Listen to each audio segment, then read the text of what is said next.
दुनिया में यह सिर्फ एक पर्व का दिन, एक अच्छा दिन, एक शुभ दिन ही नहीं है, बल्कि यह एक बहुत ही आश्चर्यजनक और विचित्र दिन भी है। दुनिया में आप किसी भी इतिहास को क्यों न पढ़ें,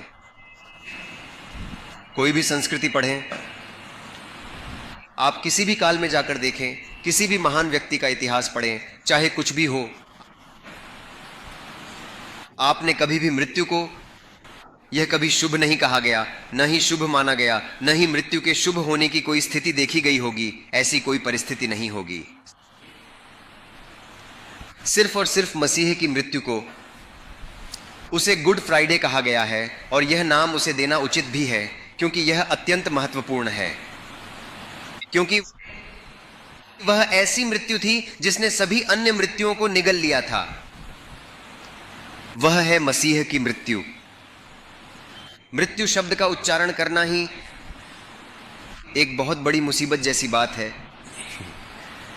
हम भारतीय अपने मुंह से मृत्यु शब्द तक नहीं कह सकते।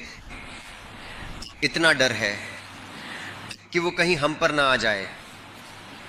बहुत से मसीहियों में भी यह डर है, इसीलिए आप अब भी दिए जलाते हैं।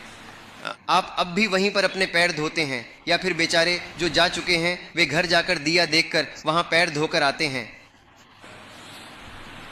यमराज को धोखा नहीं दे सकते, वह आपके घर आ सकता है।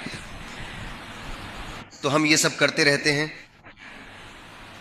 परंतु वह महान सत्य जिसे मसीही जन भूल चुके हैं, एक महान सत्य यह है कि यह गुड फ्राइडे से संबंधित एक महान सत्य है। उन्होंने मृत्यु को ही एक कब्र में दफना दिया। आमतौर पर मृतकों को दफनाया जाता है, इन्होंने उस दिन मृत्यु को ही दफना दिया। इसीलिए मृत्यु को एक पर्व के दिन के रूप में मनाना एक उत्सव की तरह है।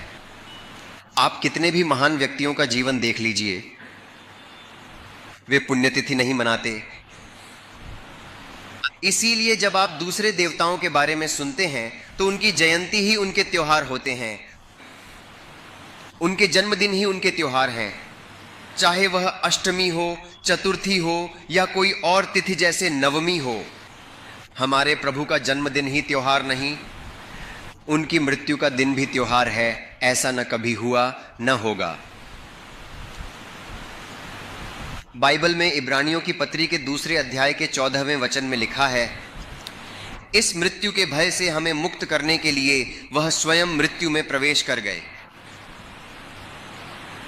मृत्यु के भय से छुड़ाने के लिए ही वह मृत्यु में शामिल हुए।